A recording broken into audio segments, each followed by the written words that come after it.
शिरोळ तालुक्यातील चिपरी येथील हिंद केसरी न्यू विजय तंदुरी ढाब्यावर दारूची मागणी नाकारल्याच्या कारणावरून दोघा संशयितांनी चाकूने हल्ला करून दोघांना गंभीर जखमी केल्याची घटना गुरुवार दिनांक 1 जानेवारी रोजी पहाटे घडली।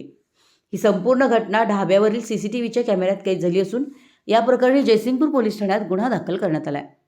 याबाबत सज्जन रमेश यादव वय 24 व्यवसाय वेटर राहणार बोरबा पोस्ट पाईपखरा यांनी फिर्याद दिली आहे। राहुल किरण भबिरे व श्रीनिवास दुबगंडी दोघेही राहणार कुरुंदवाड अशी गुन्हा दाखल झालेल्या संशयितांची नावे आहेत।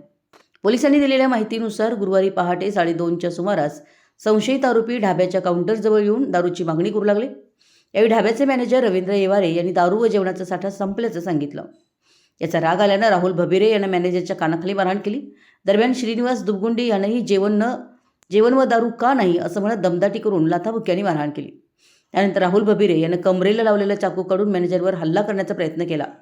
हे थांबवण्यासाठी सज्जन यादव यांनी त्याला पकडलं असता आरोपीने जीवे मारण्याच्या उद्देशानं यादव यांच्या डाव्या हातावर, दंडावर, पाठीवर व छातीवर चाकूने वार करून गंभीर जखमी केले। जखमींना सांगली येथील शासकीय रुग्णालयात उपचारासाठी दाखल करण्यात आले। रुग्णालयातून पोलिसांना वर्दी मिळाल्यानंतर जयसिंगपूर पोलिसांनी दोन्ही संशयितांविरुद्ध गुन्हा दाखल केला। संशयितांना न्यायालयात हजर केलं असता 5 दिवसांची पोलीस कोठडी सुनावण्यात आली।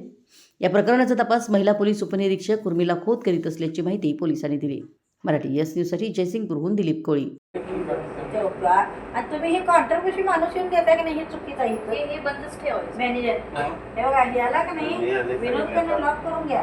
तिथं रात्री तुम्ही बाहेर पडतानाच ते लॉक करा। गाडीचं हे करायचं असं हे असते बँकेत असते तसं करून टाकायचं आणि आतला लॉक लावून टाकायचं। पूर्ण वार केल्यावर काय कर ते बघतोय बघा गाडी टाईप असते हो, करता येत पण एवढं लांब आहे ना त्यामुळे काय आतच जाणार होते आत नुसता म्हणजे गॅससाठी आपण थांबते आणि मग मारते।